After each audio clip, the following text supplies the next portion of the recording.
Yes, I'm sorry the video's 4 days late. My new work schedule's been interfering with production. Anyway, without further ado, let's get on with it. What have we got today? Kia Sorento. Yes, it's another Euro 7 seat. Yes, I cover a lot of them. That's kind of my thing, it almost appears. I guess the truth is I can only review what I can get access to, and, well, this is it. And a ton of Volkswagens. No! God, please, no! No! Yeah, I'm getting a little tired of Volkswagen products too, but remember the last time I tried to do a Ford. They see me rolling, they hating, patrolling and trying to catch me riding dirty. This is the old Sorento. Typically, if you were seen out in public with this, they would laugh at you. And it was possible you would then die of embarrassment immediately afterwards. This one might be a bit plain to look at, but at least it's not as bad as the old one. There's a lot of nice touches that were on premium cars at this time, like the indicator mirrors, the chrome door handles, a set of nice alloy wheels. The front end has a nice opposing grille, and there's chrome inserts around the fog lights. These are all just little touches that would normally indicate a premium car. You could argue this look and style very much targets the American buyer, but it's still not too bad to look at on European roads. We've certainly had much uglier things. If you don't know what this monstrosity is, just be thankful. Sometimes ignorance is bliss. Well, there's major improvements to this interior too. A nice black finish, a bit of leather here and there, a little silver to keep things interesting, and the door handle plus the chrome strip are nearly the same color. Add to that some premium switches and... wait, what's that? Was this an afterthought? Did they finish the rest of the design of the car and then realize they hadn't put a fuel filler cap release on? Oh, but they did stick this on here. I wonder who this is for. Uh-oh, retard alert! Okay, so how's the dash design? Well, the vents could be better. This little silver strip you can see in front of you goes all the way across the dashboard, so at least it's consistent. And I suppose the switch layout is fine. But beyond that, there's not much in the way of excitement here. Also, just a minor thing, but I know it bugs me when it's not there. The bonnet release is on the driver's side, which I'm always happy about. Speaking of the bonnet release, what's hiding underneath there?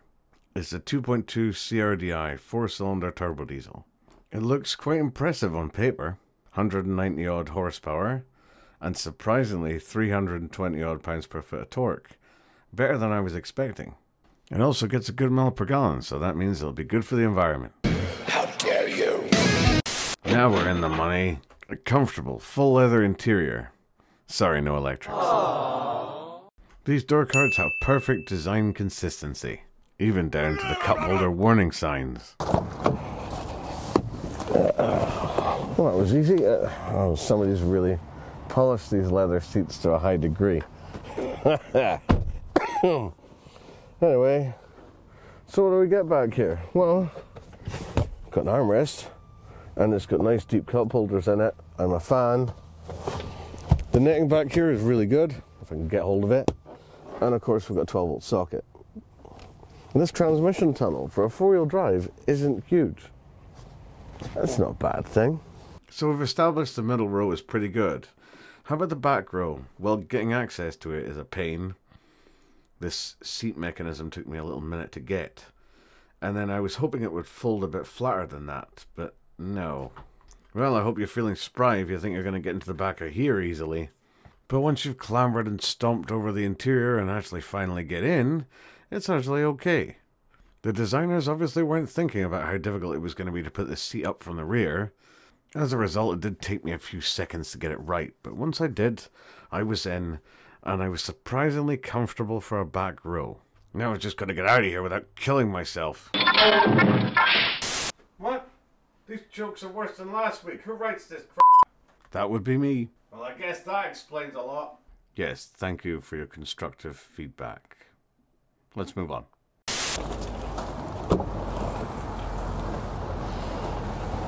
Yep, just as I thought. No luggage capacity, unless you fold the seats down first. So how do these seats actually fold down? Well, let's have a go. So let's see if it's intuitive. Okay. That's pretty good. You just pull the cords and they drop. No fiddling, no fancy mechanisms, it just works. Hang on, we're forgetting something. Oh yes, the dashboard. Now this steering wheel gave me twitchy eye. Why are there buttons down there at the bottom on the chrome section? Not really sure what that's about, but at least the center of the dash is consistent in its design and symmetrical. With all the modern touchscreen interface fancy infotainment systems over the last few years, it definitely looks very dated. But a lot of other cars around about this age, 2012, had stereos similar to this. 12-volt socket placement sucks. There's also the USB and auxiliary in the center, and obviously if you plug anything into them it'll look messy. But the 6-speed manual is quite good. Behind that is 2 practical cup holders and a large storage area. Glove box test. Looks like a pass to me. Is it easy to get into? Yes, it is. Sorry about the camera adjustment. I couldn't get any higher without clocking off the side pillar. You'd think this was a Volkswagen Kia, wouldn't you? But no, it's Kia. Why is everybody copying this design? Well, this seat is comfortable. I'll give it that. It's got that high driving position. It feels capable, even at low speeds. And it's surprisingly easy to drive. Steering input's light-ish. It's going to be a fraction too light for something this size, but it's manageable. It's fine. First gear, second gear, third gear, it's all where I should expect it to be. It's not one of those weird surprise SsangYong gearboxes. Viewing inside and out is not perfect. Yep, side windows are good. Your pillars here are huge though. The back window, you can see out better than you can on a lot of these 7 seats. But it's still not that good. But it doesn't absorb the bumps all that well. The suspension's very, very hard. You feel everything.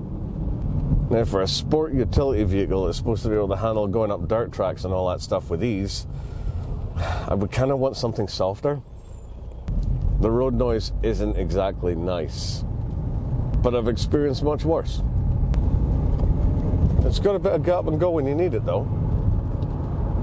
No need to worry about spongy brakes on this thing. Cornering, it feels quite top heavy. But again, not as bad as some things I've experienced. It's acceptable. Engine noise is quite loud too, but not as loud as pickups.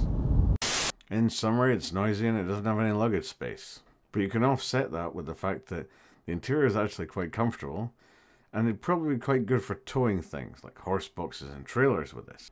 I guess the thing is, for the price you can't really argue. An XC90 or a Mercedes GLS would be far more expensive than this. And I'm not just talking about to buy. Then you've got the maintenance, the road tax, the fuel consumption. All of these things would play a factor. The Sorento definitely has a place in the market. And that's the end of another one. Don't forget to like and subscribe if you enjoyed what you saw. A lot of you that are subscribed already have been unfortunately telling me that they're not getting their notifications.